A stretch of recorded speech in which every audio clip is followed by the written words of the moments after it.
আসসালামু আলাইকুম। শুকরিয়া আদায় করলে কি হয় দেখেন, আমরা যারা নামাজ পড়ি, নামাজের সূরা ফাতিহা পড়ি, এক বছরে 10,000 বার সূরা ফাতিহা পড়ি। তাতে কি লাভ হয় জানেন? বিজ্ঞানীরা গবেষণা করে দেখেছেন, প্রত্যেক দিন সকালে শুকরিয়া আদায় করি, হে হে হে আমি ভালো আছি, তখন আমাদের মাথা থেকে শুরু করে প্রত্যেকটা অঙ্গ খুশি হয়ে যায়।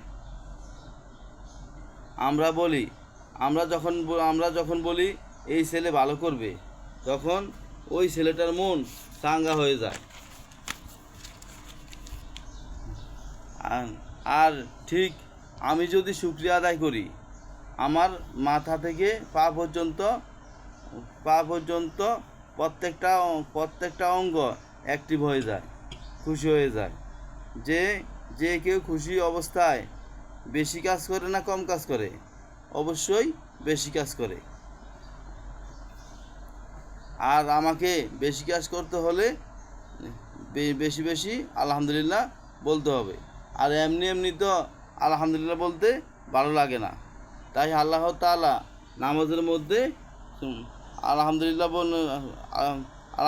দিয়ে শুরু করেছেন, সূরা ফাতিহা দিয়ে শুরু করেছেন। তাই আমরা সবাই নামাজ পড়ি, শরীর ও মন ভালো রাখি ইনশাআল্লাহ।